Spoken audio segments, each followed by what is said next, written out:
எல்லாரும் சொல்லுவோம், தேவன் அவருடைய வசனத்தை கொண்டு என்னோடு பேசுகிறார். கர்த்தருடைய வசனங்கள் எனக்கு ஜீவனும் என் உடலுக்கெல்லாம் ஆரோக்கியமாக இருக்கிறது. இன்னொரு முறை சொல்லுவோம், கர்த்தர் அவருடைய வசனத்தை கொண்டு என்னோடு பேசுகிறார். கர்த்தருடைய வசனங்கள் எனக்கு ஜீவனும் என் உடலுக்கெல்லாம் ஆரோக்கியமாக இருக்கிறது. ஆமென். வாசிப்போம். பிலிப்பியர் 4வது அதிகாரம் 6, 7 வசனங்கள். நீங்கள் ஒன்றுக்கும் கவலைப்படாமல் எல்லாவற்றையும் குறித்து உங்கள் விண்ணப்பங்களை ஸ்தோத்திரத்தோட கூடிய ஜெபத்தினாலும் வேண்டுதலினாலும் தேவனுக்கு தெரியப்படுத்துங்கள். அப்பொழுது எல்லா புத்திக்கும் மேலான தேவ சமாதானம் உங்கள் இருதயங்களையும் உங்கள் சிந்தைகளையும் கிறிஸ்து இயேசுவுக்குள்ளாக காத்துக்கொள்ளும். ஜெபிப்போம். பரலோகத்தின் தகப்பனே, ஜீவ வார்த்தைகளுக்காக நன்றி. தேவ ஆவியானவர் எங்கள் உள்ளங்களோடு வார்த்தையை கொண்டு பேசுகிறீர். தகப்பனே, கர்த்தர் என்னை இருளை வெளிச்சமாக்குவார் என்று எழுதியிருக்கிறபடி கர்த்தாவே, எங்களுடைய அறியாமையை போக்குகிறீர். சத்தியத்தை குறித்த அறிவை எங்களுக்குள்ளே பெருக செய்கிறீர். சத்தியத்தை கொண்டு எங்களை ஆசீர்வதிக்கிறீர். அதற்காக நன்றி. இயேசுவின் நாமத்தில் பிதாவே, ஆமென். இந்த ஆராதனைக்கு புதிதாக வந்திருக்கிற நண்பர்களை அன்போடு வரவேற்கிறோம். இன்னைக்கு வந்திருப்பது நல்லது. தொடர்ந்து வாருங்கள், சத்திய வார்த்தைகளை கேளுங்கள். ஆச்சரியப்படத்தக்க பெரிய மாற்றங்கள் உங்களுடைய வாழ்க்கையில உண்டாவதை நீங்கள் காண்பீர்கள். இயேசுவை பற்றி வேதம் சொல்லுகிறது, அவர் நாமம் சமாதான பிரபு. His name shall be called Prince of Peace. மனிதன் பாருங்க, உள்ளேயும் வெளியேயும் சமாதானம் உடையவனாய் இருக்கும்படி தேவனால் படைக்கப்பட்டான். வாழ்க்கையின் எல்லா அம்சங்களும் சமாதானமுடையதாக இருக்க வேண்டும் என்பது தேவனுடைய சித்தமாயிருந்தது. மனுஷனுடைய வாழ்க்கையின் எல்கையெல்லாம் சமாதானமாயிருப்பது தேவனுடைய மாறாத சித்தமாய் திட்டமாய் இருந்தது. ஆதியிலே மனுஷனுக்கு தேவன் எல்லாவற்றையும் கொடுத்திருந்தார். எல்லாவற்றுக்கும் மேலாக தேவ சமாதானத்தை அவனுக்கு கொடுத்திருந்தார் என்று வேதத்திலே நாம் பார்க்கிறோம். மனிதனுக்கு தேவன் கொடுத்த விலையேறப்பட்ட சொத்து சமாதானம் தான். அருமையானவர்களே, சமாதானம் என்கிற இந்த வார்த்தைக்கு நத்திங் லேக்கிங், நத்திங் மிஸ்ஸிங், சுருக்கமாக சொன்னா ஒரு குறைவும் இல்லை என்று அர்த்தம். ஒரு குறைவும் இல்லை என்பது இன்றைக்கு சிந்திக்க முடியாத ஒன்றாக இருக்கிறது மனுஷர்கள் மத்தியில். ஒரு குறையும் இல்லாத வாழ்க்கையா? இம்பாசிபிள் அப்படின்னு சொல்லி என்ன செய்யறாங்க மனிதர்கள் யோசிக்கிறாங்க. மனுஷனா ஏதாவது குறை இருக்கும், ஒன்று இல்லை ரெண்டு இல்லை, ஏகப்பட்ட குறை இருக்கும் என்பது இன்னைக்கு மக்களுடைய எண்ணம். ஆனால் ஆதியிலே மனுஷனை தேவன் படைத்த போது ஒரு குறைவும் இல்லாதபடி அவனை படைத்தார். அவன் சமாதானம் நிறைந்தவனாக இருந்தான் என்று வேதத்தில் எழுதப்பட்டிருக்கிறது. பாவம் மனுஷனுடைய வாழ்க்கைக்குள்ளே புகுந்து தேவ சமாதானத்தை கெடுத்து போட்டது. அருமையானவர்களே, இன்றைக்கு உலகத்தில் மனிதர்களுக்கு எல்லாம் இருக்கிறது. பணம் இருக்குது, படிப்பு இருக்குது, புகழ் இருக்கிறது, அந்தஸ்து இருக்குது, சொத்து சுகம் இருக்குது, எல்லாம் இருக்குது. ஆனா நிம்மதி இல்லை, சமாதானம் இல்லை, தேவ சமாதானம் இல்லை.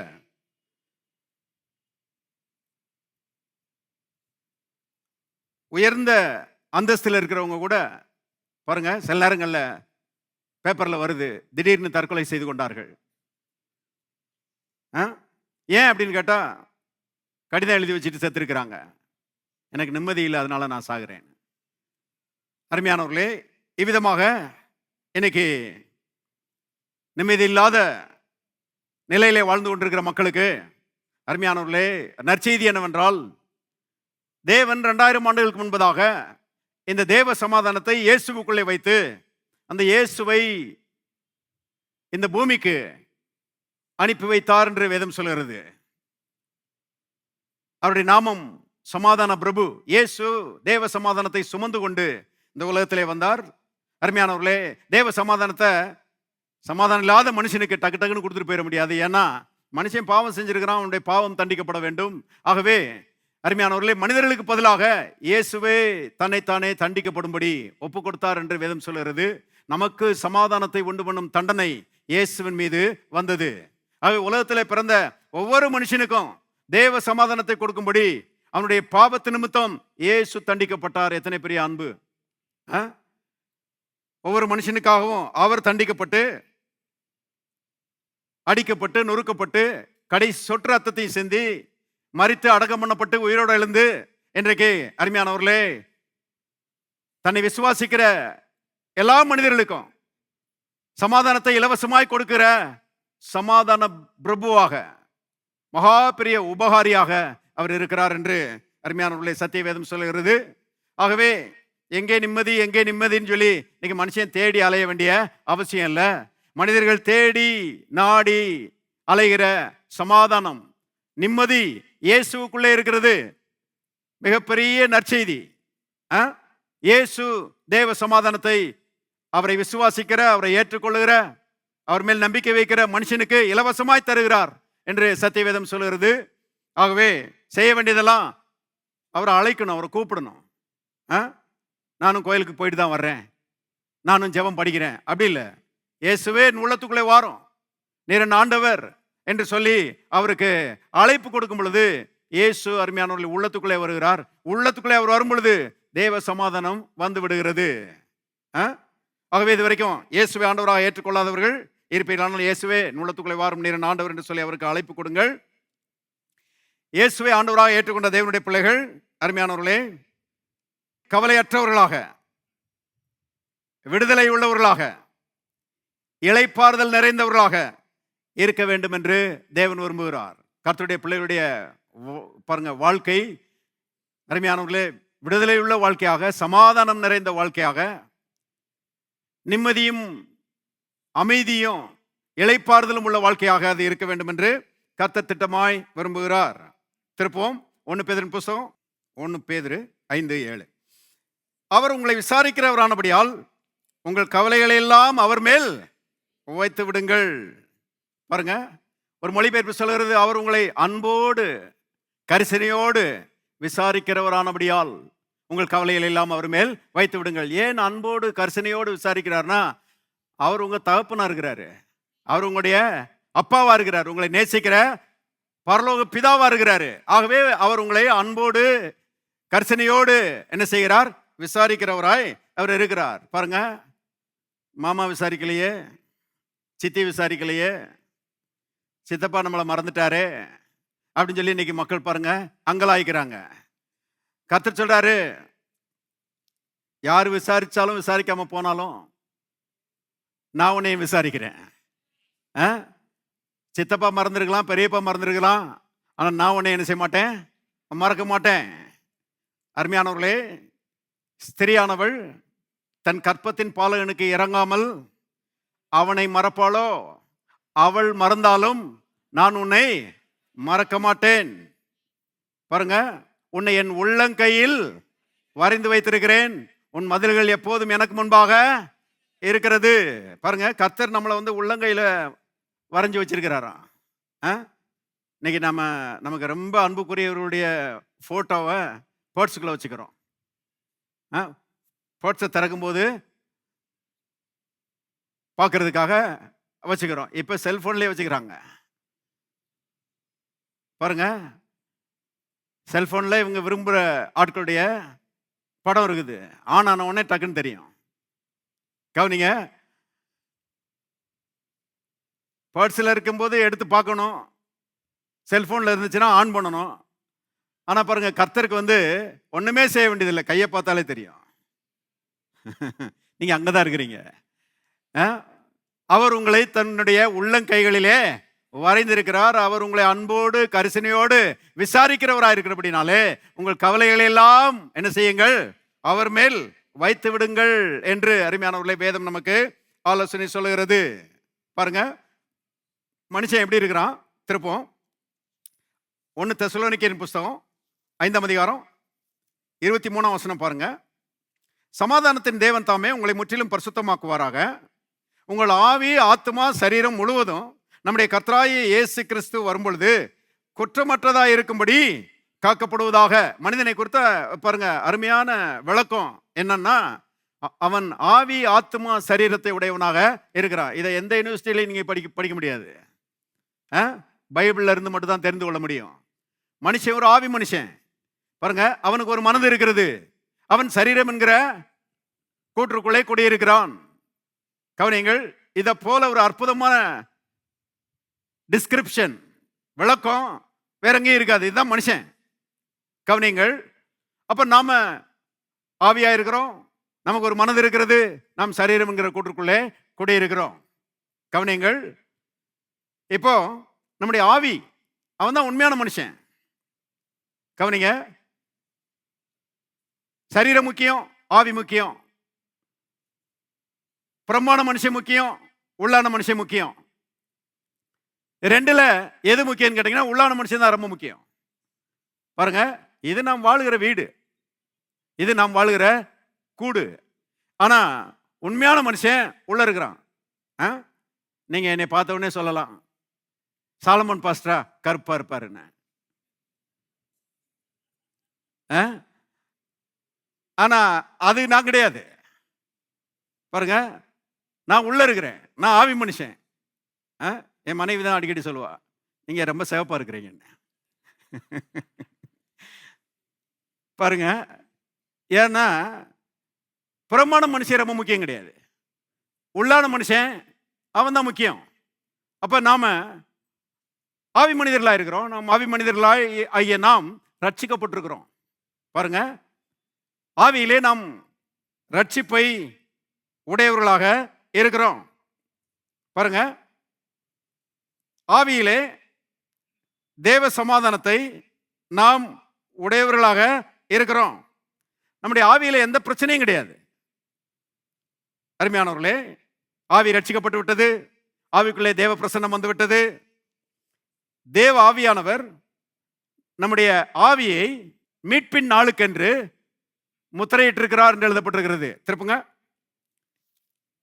எபேசியர் 1:13 பாருங்க. நீங்களும் உங்கள் ரட்சிப்பின் சுவிசேஷமாகிய சத்திய வசனத்தை கேட்டு விசுவாசிகள் ஆன போது, எல்லாரும் சேர்ந்து வாசிங்க, வாக்கு தத்தம் பண்ணப்பட்ட பரிசுத்த ஆவியினால் அவருக்குள் முத்திரை போடப்பட்டீர்கள். பாருங்க, நம்முடைய ஆவி இட் இஸ் சேவ்டு, மீட்கப்படும் நாளுக்கென்று அதை பரிசுத்த ஆவியானவராலே தேவன் நினைச்சிட்டாரு, முத்திரை போட்டுட்டாரு. அது ரொம்ப செக்யூரா இருக்குது. அதனாலதான் ஒரு பெரிய பிரசங்கியார் சொல்றாரு, 1/3 of you is wall to wall Holy Spirit. அதாவது 1/3 முற்றிலுமாய் ஆவியானவரால் ஆட்கொள்ளப்பட்டிருக்கிறது. கவனிங்க, ஆகவே நம்முடைய ஆவி மனுஷன் ரட்சிக்கப்பட்டிருக்கிறான், ஆவிக்குள்ளே சமாதானம் இருக்கிறது. கவனிங்கள், இப்போ நம்ம ஆவியை பிசாசு தொடவே முடியாது, சீல் பண்ணிட்டார் ஆண்டவர். கவனிங்க, ஆனா இந்த பிசாசு நம்முடைய மனதிலே போராடுகிறான் என்று வேதம் சொல்லுது. மனதை குறித்த சில குறிப்புகளை இன்னைக்கு சொல்ல போறேன். பாருங்க, பிசாசு நம்முடைய மனதிலே போராடுகிறான். தேவன் அவருடைய பிள்ளைகளுக்கு வைத்திருக்கிற உச்சிதமான நன்மைகளை சுதந்திரிக்க விடாதபடி, அதை அனுபவிக்க விடாதபடி பிசாசு சந்தேகத்தின் எண்ணங்களையும், அவிசுவாசத்தின் எண்ணங்களையும், பயத்தின் எண்ணங்களையும், கவலையின் எண்ணங்களையும் கொண்டாந்து மனதை நிரப்பி, அருமையானவர்களே, இன்பமான கிறிஸ்தவ வாழ்க்கையை கசப்பான வாழ்க்கையாக மாற்றுவதற்கு அவன் என்ன செய்யறான்? பிரயாசப்படுகிறான். தேவனுடைய பிள்ளைகளே, நாம இந்த பிசாசுக்கு, இந்த பிசாசின் எண்ணங்களுக்கு இடம் கொடாதபடிக்கு இந்த மனதை நாம் காத்துக்கொள்ளும்படியாக இந்த மனதின் மேலே நமக்கு ஒரு அதிகாரத்தை தேவன் இருக்கிறாரு, கொடுத்திருக்கிறாரு. காக்கா தலைக்கு மேல பறக்கலாம், ஆனா காக்கா தலையில கூடு கட்டாதபடிக்கு நம்மால பாதுகாக்க முடியும். எத்தனை பேர் ஆமென் சொல்றீங்க? தவறான சில எண்ணங்கள் வரலாம், ஆனா அதுவே அப்படியே நிலைச்சு நம்முடைய மனதை ஆட்கொள்ளும்படி அதுக்கு நம்ம இடம் கொடுக்க வேண்டிய அவசியமே கிடையாது. இயேசுவின் நாமத்துல அதை விரட்டி விட்டுறலாம். காக்கா தலை மேல உட்காந்துச்சுன்னா ஒரே அடி அடிச்சு என்ன செஞ்சிடலாம்? விரட்டி விட்டுறலாம் இல்லையா? அந்த மாதிரி அருமையானவர்களே, மனதை காத்துக்கொள்ளக்கூடிய அதிகாரத்தையும் உரிமையையும் கர்த்தர் நமக்கு நினைச்சிருக்கிறாரு, கொடுத்திருக்கிறார் என்பதை தெரிந்து கொள்ளுங்கள். மனதை கட்டுப்பாட்டுக்குள்ளே வைத்திருப்பதற்கு தேவன் நமக்கு நினைச்சிருக்கிறாரு, பலனையும் அதிகாரத்தையும் நினைச்சிருக்கிறாரு, கொடுத்திருக்கிறார். அருமையானவர்களே கவனிங்க. உலகத்தில் சொல்றாங்க இல்லையா, மனம் ஒரு குரங்கு அப்படின்னு சொல்றாங்க. ஒரு பிரச்சனையிலிருந்து இன்னொரு பிரச்சனைக்கு தாவுது, இன்னொரு பிரச்சனையிலிருந்து இன்னொரு பிரச்சனைக்கு தாவுது. பாருங்க, ஒரு இடத்துல இருக்க மாட்டேங்குது. பிற்போக்கான காரியங்களையே இந்த மனது என்ன செய்யறது, சிந்திக்கிற மனதாய் இருக்கிறது. சில ஆட்களை பார்க்கும் பொழுது அவங்க இருக்கிற நிறைவை பார்க்க மாட்டேங்குது, அவங்க இருக்கிற குறைவே தான் என்ன செய்யுது பார்க்குது. சில பிரச்சனைகள்னு வரும்போது அதுல வெற்றி இருக்கிறதே, அந்த வெற்றியை பார்க்கறதுக்கு பதிலாக அதுல தோல்வியை பார்க்கிற ஒரு மனதாக இருக்கிறது. ஏன்னு கேட்டீங்கன்னா அருமையானவர்களே, மனுஷன் பாவம் செய்து விழுந்து போன போது அவன் மனசுலையும் விழுந்துட்டான், ஆவிலையும் விழுந்துட்டான், மனசுலையும் விழுந்துட்டான், சரீரத்திலையும் விழுந்துட்டான். முழு ஆழ்த்துவமே பாருங்க விழுந்து போய் விட்டது என்று வேதத்திலே நாம் பார்க்கிறோம். மனது அருமையானவர்களே விழுந்து போன மனதாக இருக்கிறபடினால அது பிற்போக்கான மனதாக, பிற்போக்கான காரியங்களை சிந்திக்கிறதாக, அது சிந்திக்கக்கூடியதாக அது இருக்கிறது. வாசிக்கலாம். சங்கீதம் 44 25. எங்கள் ஆத்மா புழுதி மட்டும் தாழ்ந்திருக்கிறது, எங்கள் வயிறு தரையோடு ஒட்டி இருக்கிறது.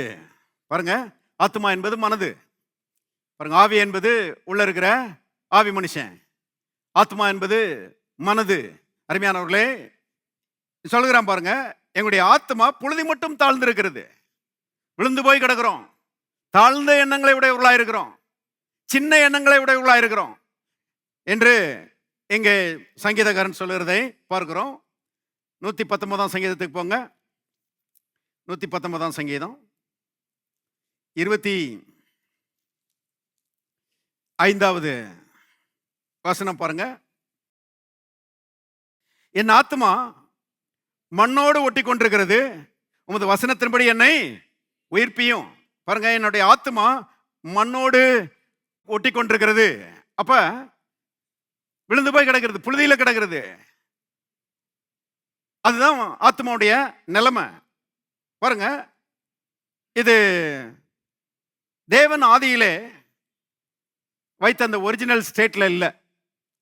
தேவன் ஆதியில மனுஷனை பாருங்க மகிமையினாலும் கனத்தினாலும் முடிசூட்டி அவனை ராஜாவாக ஏற்படுத்தி உயர்ந்த எண்ணங்களை அவனுக்கு தந்து, அருமையானவர்களே நல்ல ஆரோக்கியமுள்ள சரீரத்தை அவனுக்கு தந்து மேன்மையான ஒரு இடத்துல வைத்திருந்தார் வழங்குற மாதிரி சொன்னா, அருமையானவர்களே அவனுடைய ஆவி, மனுஷனுடைய ஆவி ராஜாவாக இருந்தது. மனுஷனுடைய மனது ஒரு வேலைக்காரனை போல இருந்தது. மனுஷனுடைய சரீரம் ஒரு அடிமையாக இருந்தது. கவனிங்க, மறுபடியும் சொல்லுகிறேன். மனுஷனுடைய ஆவி ராஜாவாக இருந்தது, மனுஷனுடைய மனது ஒரு வேலைக்காரனாக இருந்தது, மனுஷனுடைய சரீரம் அது ஒரு அடிமையாக இருந்தது. மனுஷன் தேவனோடு ஐக்கியப்பட்டவனாக வாழ்ந்தான். அருமையானவர்களே, தேவனோடு உறவு இருந்தது.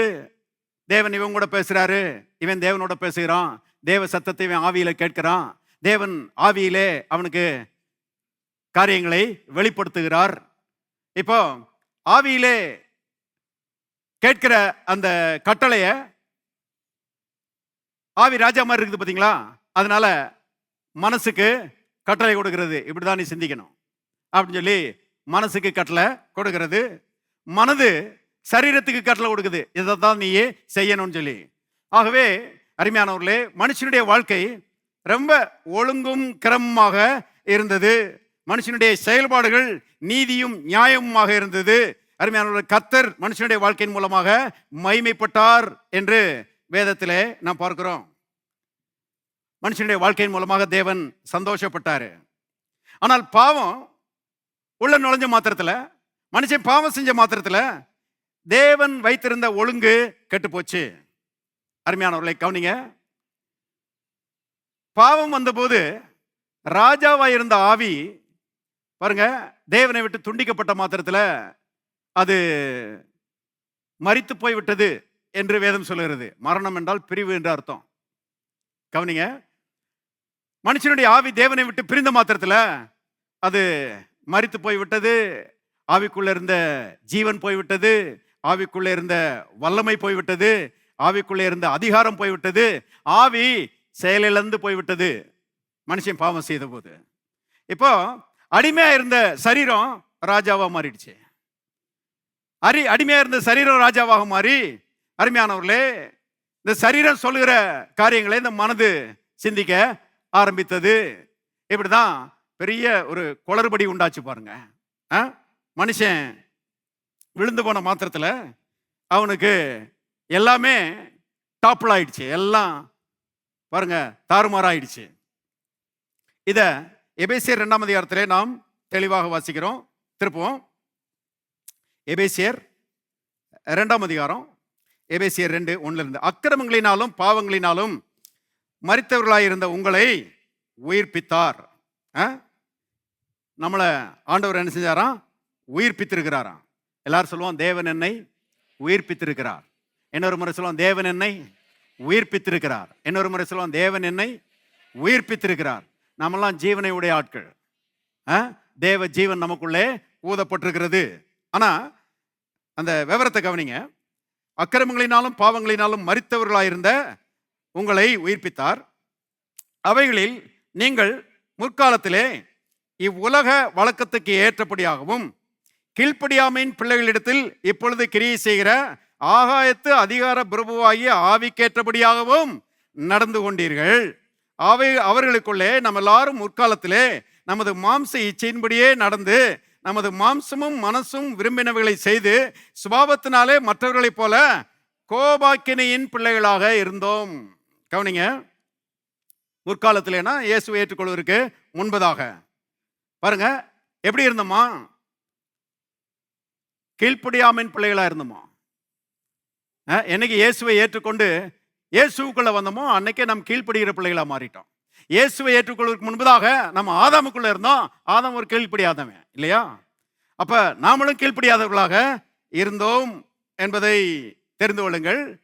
அப்ப கீழ்ப்படியாதவர்களாக இருந்த போது இங்க எழுதப்பட்டிருக்கிறது, ஆகாயத்து அதிகார பிரபுவாகிய அந்த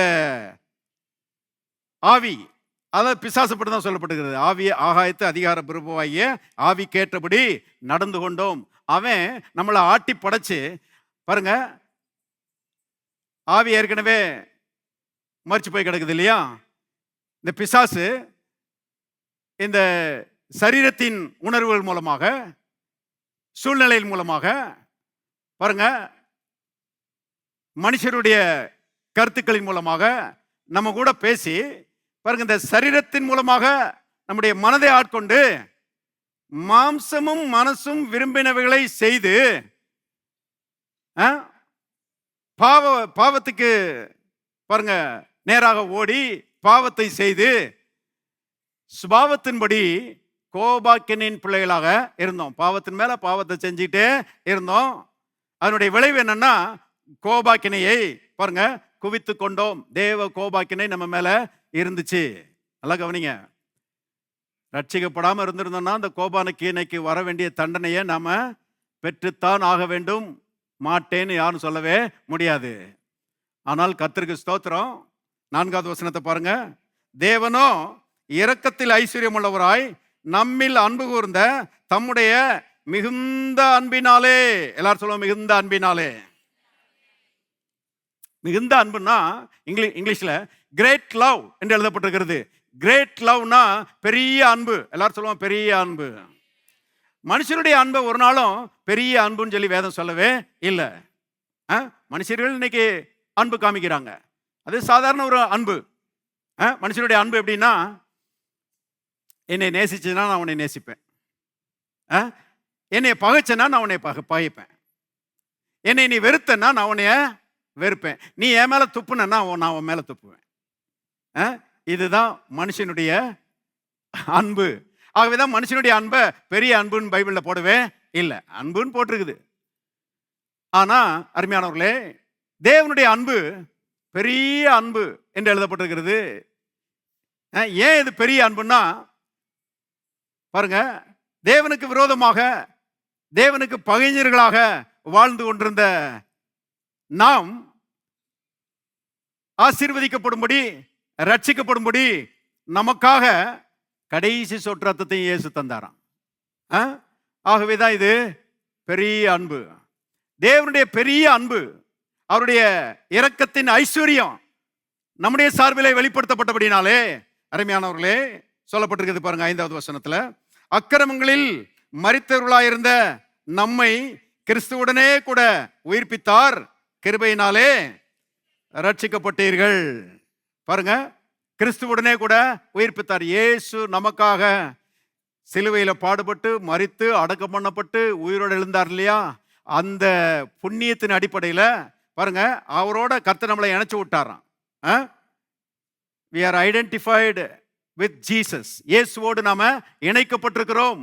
அவருடைய மரணம் நம்முடைய மரணம், அவருடைய அடக்கம் நம்முடைய அடக்கம், அவருடைய உயிர்த்தெழுதல் நம்முடைய உயிர்த்தெழுதல். அருமையானவர்களே, அவருடைய மகிமையின் பிரவேசம் நம்முடைய மகிமையின் பிரவேசம் என்பதை தெரிந்து கொள்ளுங்கள். என்ன அருமையான தேவன் பாருங்க. நாம அந்த கிரயத்தை கொடுக்கவே இல்லை, இயேசுதான் நமக்காக அந்த கிரயத்தை கொடுத்தாரு. ஆனா அவர் கொடுத்த கிரயத்தினுடைய விளைவு எல்லாம் 100% நமக்கு வந்து கிடைச்சிருச்சு. எத்தனை பேர் சந்தோஷமா இருக்கிறீங்க அருமையானவர்களே? ஆகவே பாருங்க, அக்கிரமங்களிலும் பாவங்களிலும் மரித்து கிடந்த நம்மை தேவன் உயிர்ப்பித்தார் என்று நாம் வாசிக்கிறோம். இப்போ குளறுபடி எல்லாம் மாறிடுச்சு. ஆவி ரட்சிக்கப்பட்டுருச்சு. ரட்சிக்கப்பட்ட மாத்திரத்தில் ஆவி ராஜாவாக மாறிவிட்டது. சரீரம் ராஜாவா இருந்துச்சு இல்லையா? அது மறுபடியும் அடிமைன்ற இடத்துக்கு போயிடுச்சு. எல்லாம் ரட்சிக்கப்பட்ட பிறகு ஆர்டர் ஒழுங்கான ஆர்டரா மாறிடுச்சு. தலையில கடந்த வாழ்க்கை நேரான வாழ்க்கையா மாறிடுச்சு. எத்தனை பேர் ஆமென் சொல்றீங்க? இப்ப நாம ஆவியிலே ராஜாக்களாக இருக்கிறோம். நம்முடைய மனது நமக்கு ஒரு வேலைக்காரனா இருக்கிறது. அருமையான நம்முடைய சரீரம் ஒரு அடிமை போல இருக்கிறது. தேவன் வச்சிருக்கிற ஒழுங்கு மறுபடியும் வந்துருச்சு ரட்சிப்பின் மூலமாக. அருமையானவர்களே, இதுதான் ரட்சிப்பு. பாருங்க, ரட்சிப்பு எவ்வளவு விலையேறப்பட்டது யோசித்து பாருங்க. சரீரம் ராஜாவா இருந்துச்சுன்னா என்ன ஆகிறது? ஆனா தேவன் ரட்சிப்பின் மூலமாக நம்முடைய வாழ்க்கையை சீர்படுத்தி விட்டார். இப்பொழுது கவனிக்க வேண்டிய விஷயம், முக்கியமான விஷயம் என்னன்னா, நம்முடைய ஆவி ராஜாவாக இருக்கிறது, சரீரம் அடிமையாக இருக்கிறது. இது ரெண்டுக்கு நடுவுல மனது இருக்கிறது. கவனிங்க, ஆவிக்குள்ளே இருந்து மனதுக்கு தகவல்கள் வருகிறது. அதே வேளையில சரீரத்திலிருந்தும் மனதுக்கு தகவல்கள் வருகிறது. ஆவிக்குள்ளே இருந்து வருகிற தகவல்கள் தேவன் கொடுக்கிற தகவல்கள், தேவன் பேசுகிற வார்த்தைகள், தேவன் கொடுக்கிற ஆலோசனைகள், அது ஆவிக்குள்ளே இருந்து வருகிறது. சரீரத்திலிருந்து வருகிற தகவல்கள் ஐம்புலன்கள் மூலமாக, பார்க்கிறதன் மூலமாக, கேட்கிறதன் மூலமாக, நுகர்கிறதன் மூலமாக, ருசிக்கிறதன் மூலமாக, தொடுகிறதன் மூலமாக, சூழ்நிலைகள் மூலமாக, மனிதர்கள் மூலமாக, அருமையானவர்களே, தகவல்கள் வருகிறது. நல்லா கவனிங்க. இப்போ இந்த ஐம்புலன்கள் மூலமாக, சூழ்நிலைகள் மூலமாக, மனிதர்கள் மூலமாக வருகிற தகவல்கள் எல்லாமே தப்புன்னு சொல்லிட முடியாது. ஆனா இந்த தகவல்கள் சத்தியத்துக்கு எதிராக இருக்குமானால் பிசாசு பேசுகிறான்னு அர்த்தம். கவனிங்க, இப்போ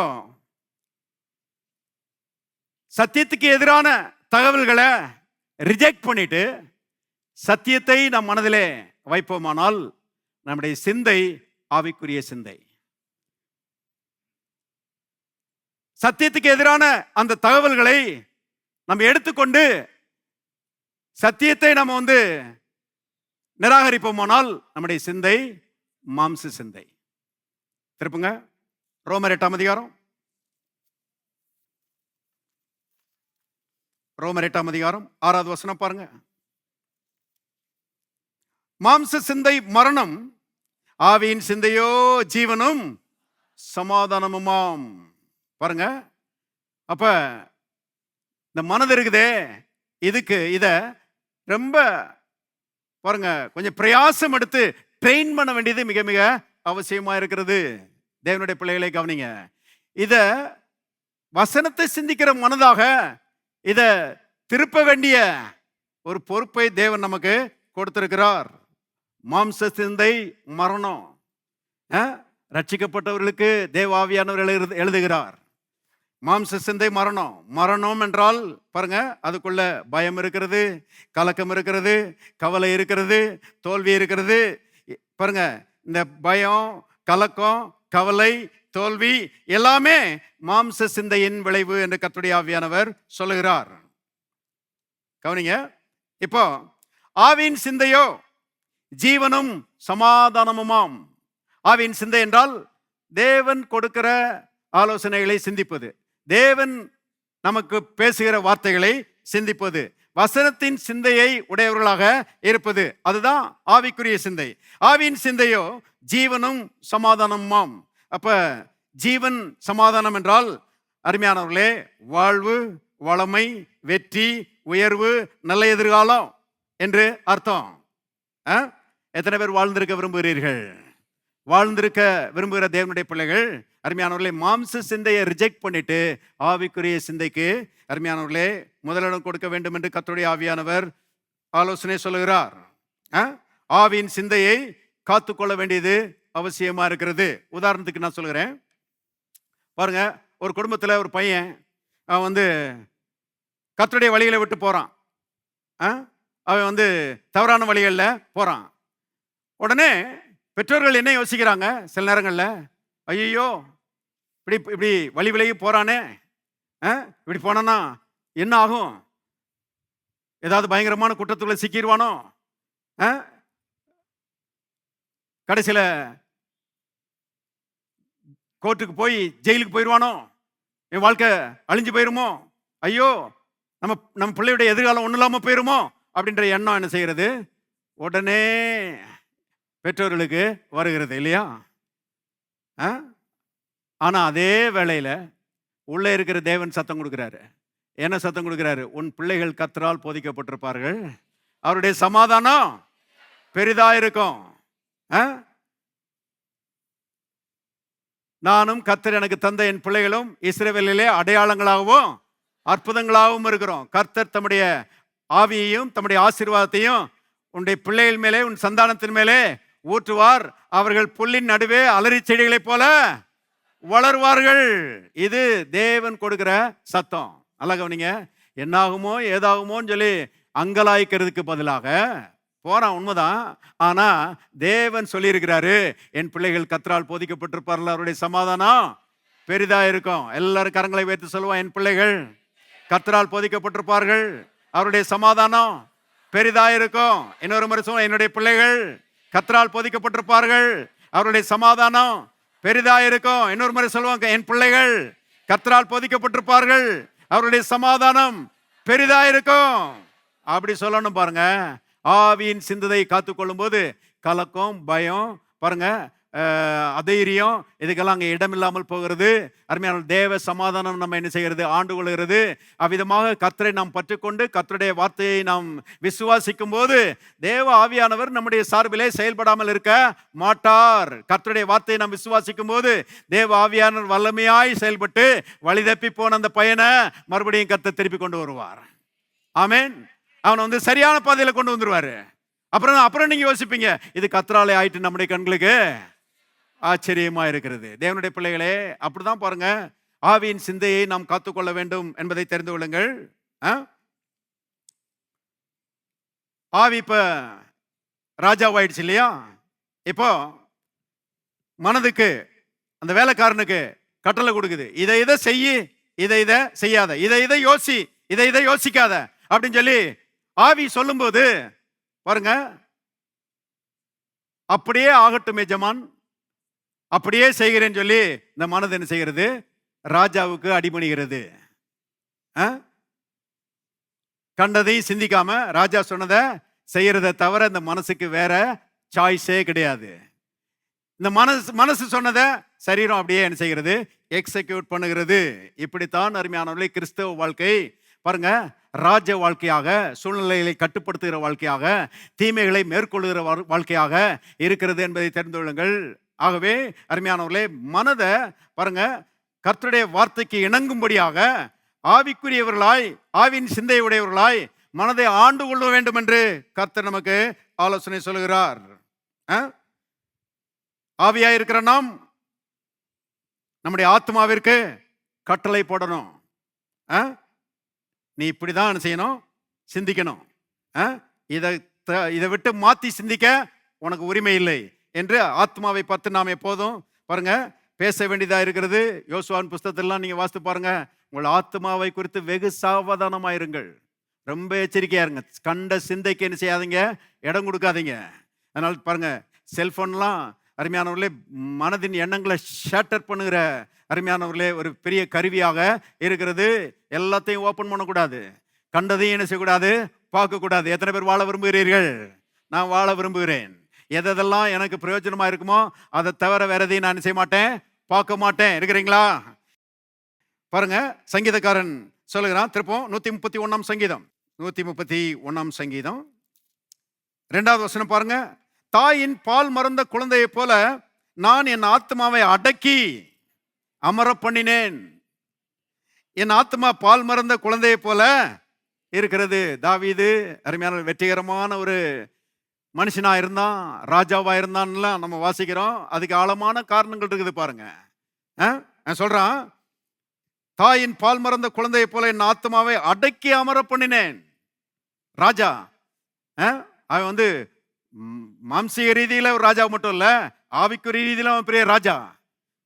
மனசை பார்த்து சொல்றான், அடங்கி இரு, பேசாம, கண்டதை யோசிக்காத, பிரச்சனையை யோசிக்காத, பிசாசின் எண்ணங்களுக்கு இடம் கொடுக்காத, தேவனுடைய வார்த்தையை சிந்தி அப்படின்னு சொல்லி பாருங்க அடக்கி அமர பண்ணினேன் என்று சொல்லுகிறான். அப்ப நம்முடைய மனதை அடக்கி பாருங்க அதை அமர பண்ணக்கூடிய வல்லமையும் அதிகாரத்தையும் தேவன் நமக்கு ஏற்கனவே தந்திருக்கிறாருங்க.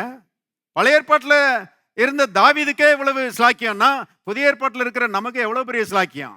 தாவீதினுடைய நாட்கள்ல இயேசு இல்ல, தாவீதினுடைய நாட்கள்ல இயேசுவின் நாமம் இல்ல, தாவீதினுடைய நாட்கள்ல இயேசுவின் ரத்தம் இல்ல. ஆனா இன்னைக்கு நமக்கு இயேசுவின் ரத்தம் இருக்கிறது, இயேசுவின் நாமம் இருக்கிறது. இதெல்லாம் பயன்படுத்தி அருமையான ஆத்மாவை கண்ட்ரோல் பண்ணி வார்த்தையின்படி சிந்திக்கிற மனதாக மாற்றக்கூடிய அதிகாரத்தை நாம் இன்றைக்கு உடையவர்களாக இருக்கிறோம். தாவீதை காட்டிலும் அட்வான்டேஜியஸ் பொசிஷன்ல கர்த்தர் நம்மள நினைச்சிருக்கிறாரு, வச்சிருக்கிறாரு. இருக்கிறீங்களா? இருந்தா ஒரு ஆமென் சொல்லுங்க.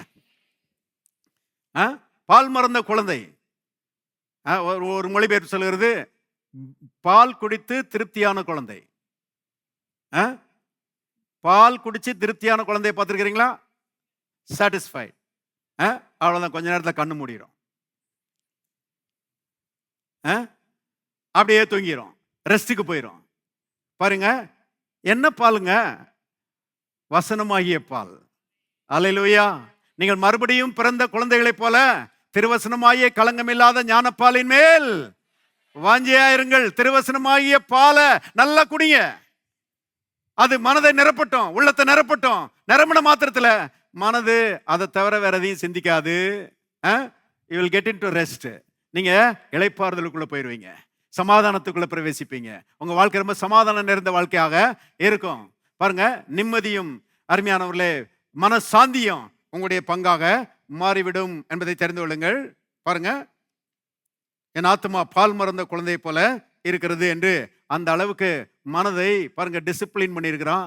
அருமையானவர்களே, அதுதான் அவனுடைய சக்சஸ்க்கு, அவனுடைய வெற்றிக்கு ஒரு காரணமாக இருந்தது என்பதை தெரிந்து கொள்ளுங்கள். அப்போஸ்தலனாகிய பவுல் என்ன சொல்கிறார்? திருப்பம் 2 கொரிந்தியர் புஸ்தகம் 2 கொரிந்தியர் 10:5 4 இருந்தே வாசிக்கலாம். எங்களுடைய போராயுதங்கள் மாம்சத்துக்கு ஏற்றவைகளாயிராமல் அரண்களை நிர்மூலமாக்குவதற்கு தேவ பலமுள்ளவைகளாய் இருக்கிறது. அவைகளால் நாங்கள் தர்க்கங்களையும் தேவனை அறிகிற அறிவுக்கு விரோதமாய் எழும்புகிற எல்லா மேட்டிமையையும் நிர்மூலமாக்கி எந்த எண்ணத்தையும் கிறிஸ்துவுக்கு கீழ்ப்படிய சிறைப்படுத்துகிறவர்களாய் இருக்கிறோம்.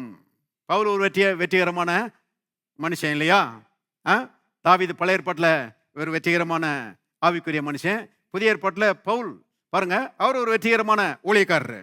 அவர் சொல்றாரு, எங்களுடைய போராயுதங்கள் மாம்சத்துக்கு ஏற்றவைகளாய் இராமல் அரண்களை நிர்மூலமாக்குறதற்கு தேவ பலமுள்ளவைகளாய் இருக்கிறது. பாருங்க, அரண்கள்னா பிசாசு பாருங்க நம்முடைய முன்னேற்றத்துக்கு தடையாக சில கோட்டைகளை கட்டி வச்சிருக்கிறான். எங்க கட்டி வச்சிருக்கிறான்? மனசுல கட்டி வச்சிருக்கிறான். அது நடக்காது. உன்னால அது முடியாது, நீ அந்த பிரச்சனையை ஜெயிக்க முடியாது, நீ முன்னேற முடியாது, நீ வெற்றி பெற முடியாது, இப்படிப்பட்ட பாருங்க கோட்டைகளை மனசுல பாருங்க பிசாசு கட்டி வச்சிருக்கிறான். அந்த கோட்டைகள் நின்றுட்டு இருக்கிற வரைக்கும் உங்களுக்கு முன்னேற்றம் செய்யாது, வராது. அதை தகர்த்து எறியணும். பாருங்க, அதுக்கு தான் தேவன் நினைச்சிருக்கிறார், வார்த்தையை கொடுத்திருக்கிறாரு. பிசாசு முடியாதுன்னு சொல்லும் போது நீங்க என்ன சொல்லணும்? என்னை பலப்படுத்துற கிறிஸ்துவினால எல்லாவற்றையும் செய்ய எனக்கு பலன் உண்டு. நான் கர்த்தரை விசுவாசிக்கிறேன், விசுவாசிக்கிற எனக்கு எல்லாம் கூடும். எல்லாம் கூடும். முடியாதுன்னு அந்த அந்த வார்த்தையே அகராதியில கிடையாது. கவனிங்க, பிசாசு அருமையானவர்களே சில தடைகளை மனசுல நினைச்சிருக்கிறான், கோட்டையை மாதிரி எழுப்பி வச்சிருக்கிறான். ஊழியம் சித்திக்காது, வாழ்க்கை சித்திக்காது, உன்னால ஒரு இடம் வாங்க முடியாது, உன்னால ஒரு வீடு கட்ட முடியாது, உன்னால முன்னேறி செல்ல முடியாது, பெரிய உயர்வுகள்லாம் உன்னால கண்டடைய முடியாது. இதெல்லாம் பாருங்க பிசாசு கட்டி வச்சிருக்கிற கோட்டை.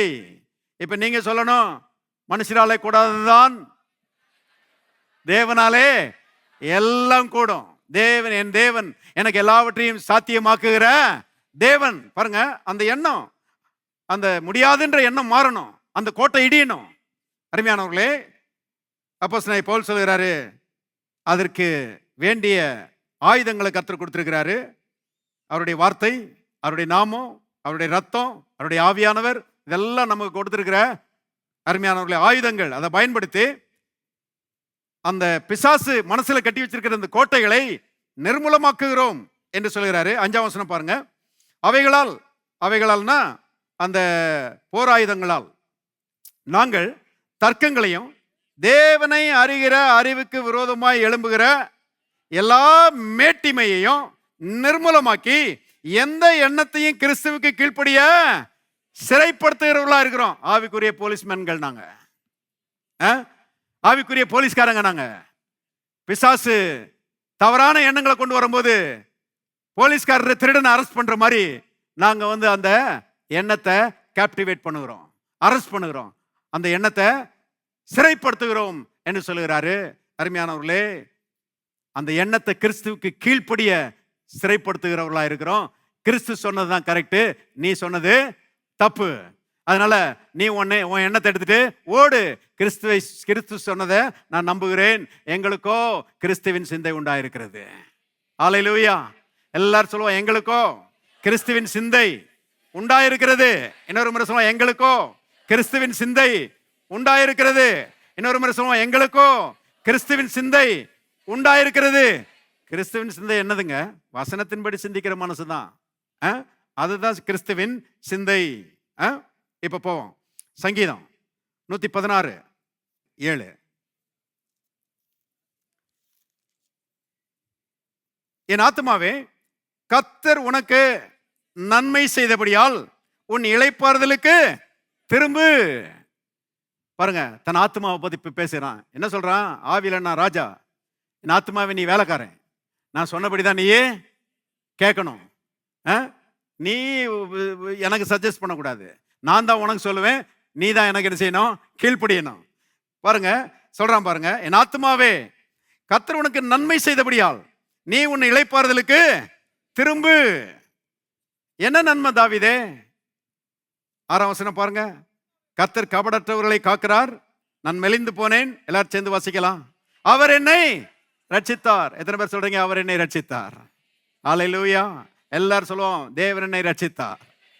இன்னொரு முறை சொல்லுவோம், தேவன் என்னை ரட்சித்தார். இன்னொரு முறை சொல்லுவோம், தேவன் என்னை ரட்சித்தார். எத்தனை பேர் ரட்சிக்கப்பட்டிருக்கிறீங்க? ரட்சிக்கப்பட்டவர்கள் எல்லாரும் கரங்களை உரக்க தட்டி கர்த்தரை மகிமைப்படுத்துவோம். அல்லேலூயா, praise the Lord. பாருங்க, தேவன் அவர் என்னை ரட்சித்தார். பாருங்க, அந்த ரட்சித்தார்னு எழுதப்பட்டிருக்கு பாத்தீங்களா? அதுதான் கர்த்தர் நமக்கு செய்த பெரிய நன்மை என்பதை தெரிந்து கொள்ளுங்கள்.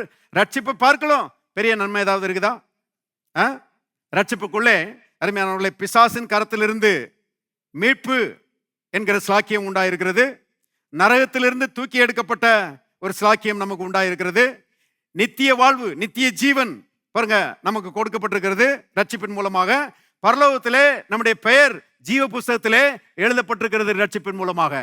அருமையானவர்களே கவனிங்க, இவ்வளவு நன்மைகளையும் கர்த்தர் நமக்கு செய்திருக்கும் போது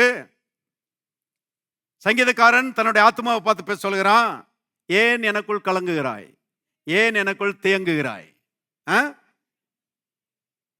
ஏன் சின்ன சின்ன பிரச்சனைகளை நினைச்சு கவலைப்பட்டுக்கிட்டு இருக்கிற?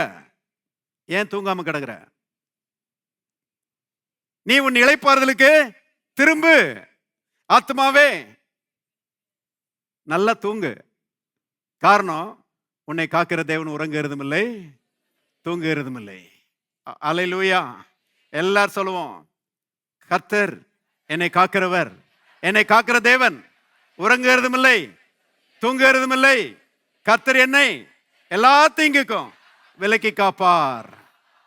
அப்ப நல்லா ரெஸ்ட் எடுக்க வேண்டியதுதான். கிறிஸ்தவ ஜீவியம் அருமையான இளைப்பாறுதலின் ஜீவியம். பாருங்க, இளைப்பாறுதல்னா வேலை செய்யாம வீட்டில் உட்கார்ந்துருக்கிறது இல்லை.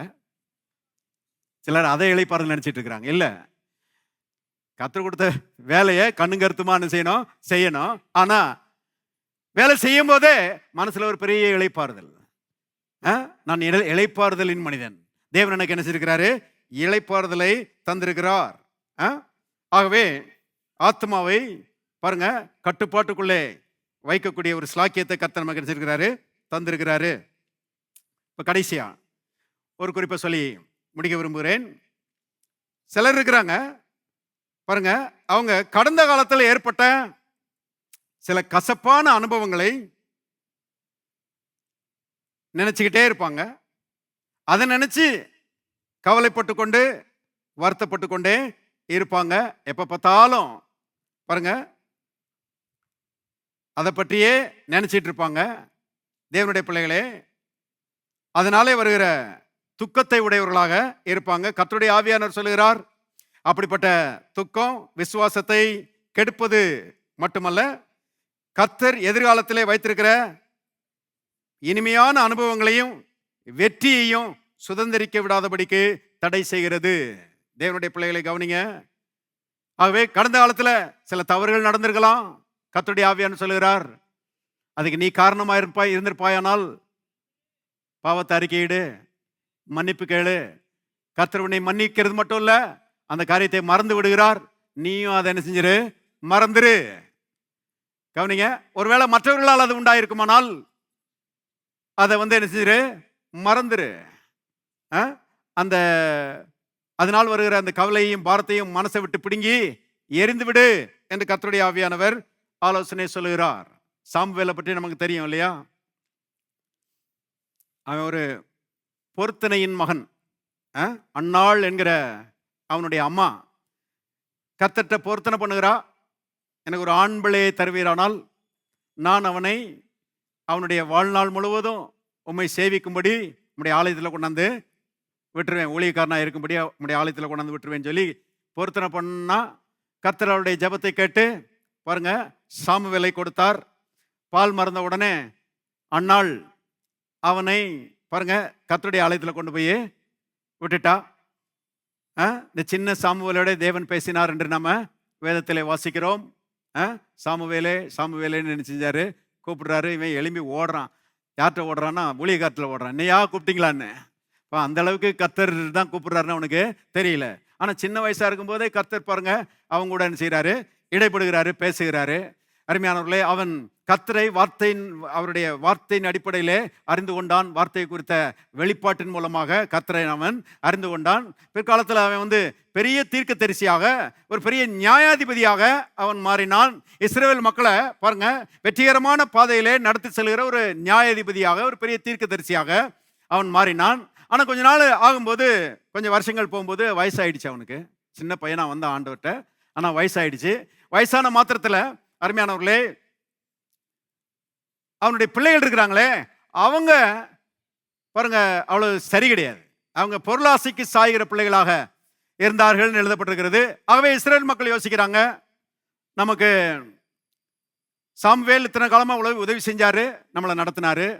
ஆனா அவருடைய பிள்ளைகள் சரியில்லை, அதனால சாமுவேலுக்கு பிறகு நம்மளை யார் நடத்துவா அப்படின்னு சொல்லிட்டு பாருங்க அவங்களா பாருங்க கூடி பேசி பாருங்க சாமுவேல்கிட்ட சொல்றாங்க, மற்ற புறஜாதிகளுக்கு இருக்கிறது போல எங்களுக்கும் ஒரு ராஜா இருக்க வேண்டும் அப்படின்னு சொல்லி சாமுவேல்கிட்ட சொல்றாங்க. சாமுவேலுக்கு ஷாக் ஆயிடுச்சு. என்ன என்ன இது, கர்த்தர் இத்தனை காலமா ராஜாவா இருந்து இவங்களை நடத்திட்டு வரலையா? இவங்களை போஷிக்கலையா? இவங்களை பராமரிக்கலையா? கர்த்தர் இவங்களுக்காக எல்லாத்தையும் செஞ்சுட்டு வந்தாரு. இப்போ மற்ற பிரஜாதிகளுக்கு இருக்கிற மாதிரி, அவங்கள மாதிரி தான் நாங்க அப்படின்ற ரீதியில எங்களுக்கு ஒரு ராஜா வேணும்னு சொல்லி கேட்கிறாங்களேன்னு சொல்லி பாருங்க, சாமுவேல் கர்த்தர்ட்ட கேட்கிறான். கர்த்தர் சொல்றாரு, பிடிவாதமா இருக்கிறானுங்கப்பா, ராஜாவை கொடுக்காம விடமாட்டானுங்க போல, என்னை ராஜான்ற ஸ்தானத்துல இருந்து நினைச்சுட்டானுங்க, தள்ளிட்டானுங்க. சரி பரவாயில்ல, அவங்களுக்கு ஒரு ராஜாவை ஏற்படுத்து அப்படின்னு சொல்லி பாருங்க கர்த்தர் சொல்லுகிறார். சவுலை அவனுக்கு காண்பிக்கிறார், சாமுவேலுக்கு. இந்த சவுல் சாமுவேலுடைய கண்ணில் படுவதற்காக பாருங்க எதன் மூலமாக சாமுவேல்கிட்ட வந்தான்னா, கழுதையை தேடிட்டு வந்தானா. இந்த கழுதைக்காரனை பிடிச்சு பாருங்க கர்த்தரை அபிஷேகிச்சு ராஜாவாக்கிட்டாரு. தேவனுடைய பிள்ளைகளை கவனிங்க, எவ்வளவு நன்றியா இருந்திருக்கணும். சமுதாயத்தில் ரொம்ப தாழ்ந்த ஒரு நிலைமையில இருந்த ஒரு ஆள் இவனை கர்த்தர் பிடிச்சி ராஜாவா மாத்திட்டாரு, அபிஷேகிச்சிட்டாரு. ஜீவனுள்ள நாளெல்லாம் நான் கர்த்தருக்கு நன்றியா இருக்க போறேன்னு சொல்லி தன்னை அர்ப்பணிச்சிருந்தான்னா, தேவனுடைய பிள்ளைகளே, சந்ததி சந்தானமா ராஜாக்களாகவே இருந்திருப்பாங்க. சவுலுடைய சந்ததி சந்தானமா அவள் ராஜாக்களாகவே இருந்திருப்பாங்க. தாவீது செகண்ட் சாய்ஸ் தான், சவுல் தான் ஃபர்ஸ்ட் சாய்ஸ். சவுலை தான் முதல்ல கர்த்தர் தெரிந்து கொண்டாரு. அவன் கரெக்டா இருந்திருந்தானா பாருங்க தாவீதுக்கு வேற ஒரு ஸ்தானம் தான் இருந்திருக்கும். ஆனா பாருங்க, கர்த்தருடைய வார்த்தையை மீறி பாவம் செய்தான் என்று வேதத்திலே நாம் வாசிக்கிறோம். கர்த்தருடைய வார்த்தையை மீறி பாவம் செய்த மாத்திரத்தில் தேவன் அவனை புறக்கணித்து தள்ளினார். சவுலை பற்றி தேவன் சாமுவேலத்திலே விதமாக சொல்லுகிறார். வாசிக்கலாம். 1 சாமுவேல் புஸ்தகம் 15ஆம் அதிகாரத்துக்கு போங்க. 1 சாமுவேல் 15:11 பாருங்க. நான் சவுலை ராஜாவாக்கினது எனக்கு மனஸ்தாபமா இருக்கிறது, அவன் என்னை விட்டு திரும்பி என் வார்த்தைகளை நிறைவேற்றாமல் போனான் என்றார். அப்பொழுது சாமுவேல், எல்லாம் சேர்ந்து வாசிங்க, மனம் நொந்து ரா முழுவதும் கர்த்தரை நோக்கி கூப்பிட்டான். பாருங்க, இந்த ஆள் தூங்காம பாருங்க ஜெபம்ட்டே கிடக்காரு இந்த சாமுவேல். ஏன்னா மனம் நொந்து, ஐயோ கர்த்தருடைய தெரிந்து கொள்ளுதலின்படி தானே இந்த ஆளை நம்ம சூஸ் பண்ணோம், இவன் இப்படி கெட்டு போயிட்டானே அப்படின்னு சொல்லி பாருங்க சாமுவேலுக்கு துக்கம்னா தாங்கவே முடியல, சொல்லி முடியாத துக்கம். 15ஆம் அதிகாரம் 35ஆம் வசனம் பாருங்க. சவுல் மரணமடையும் நாள் மட்டும் சாமுவேல் அப்புறம் அவனை கண்டு பேசவில்லை. இஸ்ரவேலின் மேல் சவுலை ராஜாவாக்கினதற்காக கர்த்தர் மனஸ்தாபப்பட்டது நிமித்தம், எல்லாரும் சேர்ந்து வாசிங்க, சாமுவேல் சவுலுக்காக என்ன செய்தான்? துக்கித்துக் கொண்டிருந்தான். சாமுவேலுக்கு துக்கத்திலிருந்து வெளியே வரவே முடியல. கவனிங்க, சொல்லி முடியாத துக்கம். கர்த்தர் பார்த்தாரு, இந்த சவுல் சரிப்பட்டு வரமாட்டான் அப்படின்னு தெரிஞ்ச மாத்திரத்தில் வேற ஒருத்தனை தேடுறாரு. வேற யாராவது ஒரு ஆள் இருக்கிறானா அப்படின்னு தேடி பார்த்தா தாவீதை கண்டுபிடிக்கிறாரு இல்லையா? பாருங்க, சங்கீதம் 89:20 எழுதப்பட்டிருக்கிறது, என் தாசனாகிய தாவீதை நான் கண்டுபிடித்தேன். பாருங்க, தாவீதை கண்டுபிடிக்கிறாரு. கண்டுபிடிச்சிட்டு இப்ப தாவீதை அபிஷேகிக்கணும், அவனை ராஜாவாக்கணும். நல்லா கவனிங்க, தாவீதை அபிஷேகிச்சு அவனை ராஜாவாக மாற்றணும். அதுக்கு அவனை அபிஷேகிக்கிறதுக்கு சாமுவேலை தான் அனுப்பணும் இல்லையா? அவன் தான் தீர்க்கதரிசி. இப்போ கர்த்தர் சாமுவேல்கிட்ட மறுபடியும் வர்றாரு. வரும்போது என்ன சொன்னார் பாருங்க. 16:1 சாமுவேல் புஸ்தகம் 16ஆம் அதிகாரம் 1வது வசனம். கர்த்தர் சாமுவேலை நோக்கி, இஸ்ரவேலின் மேல் ராஜாவாயிராதபடிக்கு நான் புறக்கணித்து தள்ளின சவுலுக்காக, எல்லாரும் சேர்ந்து வாசிங்க, நீ எந்த மட்டும் தூக்கித்துக் கொண்டிருப்பாய். கவனிச்சிங்களா? கடந்த காலத்துல விபரீதமான ஒரு சம்பவம் நடந்து போச்சு, உண்மைதான். ஆனா அதையே நினைச்சு வாழ்நாளெல்லாம் துக்கப்பட்டு சாக போறியா சாமுவேலே? அதை தூக்கி எரிப்பா. நான் இன்னொரு ஆளை கண்டுபிடிச்சிருக்கிறேன், அவன் உத்தமமான ஒரு ஆளு, அவன் என்னுடைய சித்தத்தின்படி செய்யற ஒரு நபரா இருக்கிறான். ஆகவே அவனை நான் நினைச்சிருக்கிறேன், கண்டுபிடிச்சிருக்கிறேன். தைல குப்பிய தைலத்தினால நிரப்பிட்டு பெத்லகேமுக்கு போ, அங்க போய் ஈசாயின் குமாரில் ஒருவனை அபிஷேகம் பண்ணு, ராஜாவாக அபிஷேகம் பண்ணு அப்படின்னு சொல்லி சாமுவேலுக்கு சொன்ன மாத்திரத்துல அருமையான கர்த்தருடைய வார்த்தையின்படியே பாருங்க அந்த தூக்கத்தை எல்லாம் தூக்கி எரிஞ்சிட்டு இந்த ஆள் போறாரு. போய் அங்க போய் பாருங்க தாவீதை கண்டுபிடிச்சு தாவீது என்ன செய்யறாரு, அபிஷேகம் பண்ணுகிறாரு. கவனிங்கள், தாவீது அபிஷேகம் பண்ணு, ராஜாவா அபிஷேகம் பண்ணிட்டாரு. கொஞ்சம் வருஷங்கள்ல சவுல் செத்து போகிறான், தாவீது ராஜாவாக மாறுகிறான். கவனிங்கள், தாவீது ராஜாவான பிறகு இஸ்ரவேல் தேசம் சவுலின் நாட்கள்ல இருந்ததை காட்டிலும் ரொம்ப சூப்பர் ஆயிடுச்சு. சவுலின் நாட்கள்ல இருந்ததை காட்டிலும் ரொம்ப ஆசீர்வதிக்கப்பட்ட ஒரு தேசமாக இஸ்ரவேல் தேசம் மாறிவிட்டது. ஒரு விதத்தில் சொல்ல போனா தாவீதினுடைய அரசாட்சி இஸ்ரவேலிலே பொற்காலம் என்று சொல்கிறார்கள். பாருங்க, அப்படிப்பட்ட ஒரு அரசாட்சியாக அது மாறிவிட்டது. கவனிங்க, இப்போ சாமுவேல் இருக்கிறாரு, இவர் துக்கத்திலேயே கிடந்திருந்தாருன்னா இப்படிப்பட்ட இனிமையான ஒரு எதிர்காலத்தை அவர் கண்டிருக்கவே மாட்டாரு. அது மட்டுமல்ல, துக்கத்து நிமித்தமாக காலத்துக்கு முன்னாலே செத்தாலும் செத்து போயிருப்பாரு. நல்ல வேளை கர்த்தருடைய வார்த்தையின்படி துக்கத்தை தூக்கி எரிஞ்சிட்டு பாருங்க அவர் முன்னால வந்தாரு, கர்த்தர் சொன்னதை செஞ்சாரு, தாவீதை அபிஷேகம் பண்ணாரு. பாருங்க, அவர் ஆசீர்வதிக்கப்பட்டது மட்டுமல்ல, இஸ்ரவேல் தேசம் ஆசீர்வதிக்கப்பட்டது. தாவீது மகிமையான ஒரு ராஜாவாக இருந்தான் என்று நாம பார்க்கிறோம். கவனியங்கள் அருமையானவர்களே, ஆகவே நம்முடைய வாழ்க்கையிலையும் கடந்த காலத்தில் நடந்த சில காரியங்களை மனசுலயே வச்சுக்கிட்டு அதையே சிந்திச்சுக்கிட்டு பாருங்க பின்னடைவுக்கு இடம் கொடுக்கவே கூடாது. அருமையானவர்களே, அதை பிடுங்கி மனசை விட்டு எரிஞ்சிருங்க. நான் சொல்றேன், கர்த்தர் இனிமையான எதிர்காலத்தை வச்சிருக்கிறாரு. எத்தனை பேர் ஆமென் சொல்றீங்க?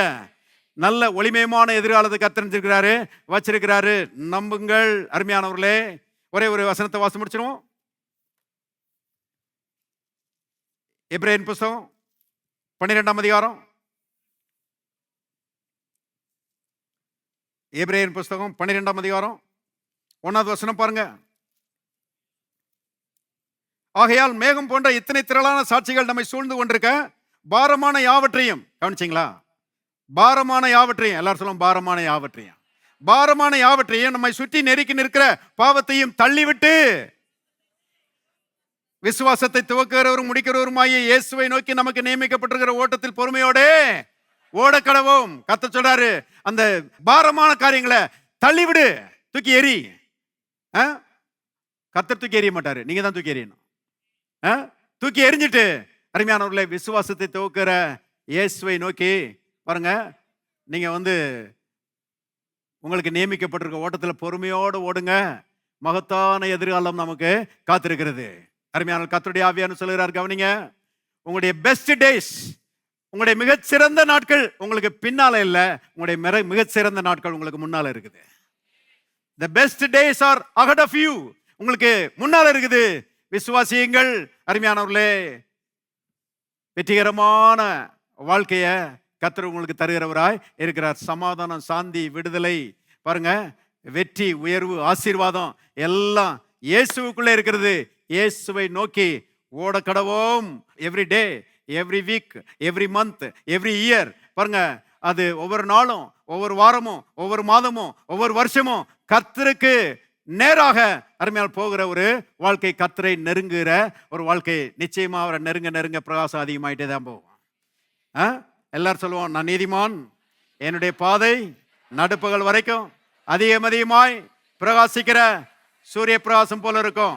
எல்லாரும் சொல்லுவோம், இன்னொரு முறை சொல்லுவோம், நான் நீதிமான், என்னுடைய பாதை நடுப்பகல் வரைக்கும் அதிகமாய் பிரகாசிக்கிற சூரிய பிரகாசம் போல இருக்கும். விசுவாசிக்கிறீங்களா? எல்லாரும் கரங்களை தட்டி கர்த்தரை மகிமைப்படுத்துவோம். Praise the Lord, praise the Lord, praise the Lord, praise the Lord, praise the Lord. யாவரும் தயவு செய்து எழுந்து நிற்போம். Thank you Lord. பரலோகத்தின் தகப்பனே, நன்றியோடு நாங்கள் நம்மை துதிக்கிறோம். ஒன்றுக்கும் கவலைப்படாமல் எல்லாவற்றையும் ஸ்தோத்திரத்துடன் கூடிய விண்ணப்பத்துடன் தேவனுக்கு தெரியப்படுத்துங்கள். அப்பொழுது எல்லா புத்திக்கும் மேலான தேவ சமாதானம் உங்கள் இருதயங்களையும் உங்களுடைய சிந்தைகளையும் ஆண்டு கொள்ளும் என்று சொன்னீரே ஆண்டவரே. தேவ சமாதானம் எங்களை ஆளுகை செய்வதாக. கர்த்தாவே, எங்களுடைய மனதை ஆளுகை செய்வதாக. எங்களுடைய சிந்தை ஆவிக்குரிய சிந்தையா இருக்கட்டும் ஆண்டவரே. வசனத்தின் மேல் வாஞ்சையை தாரும்.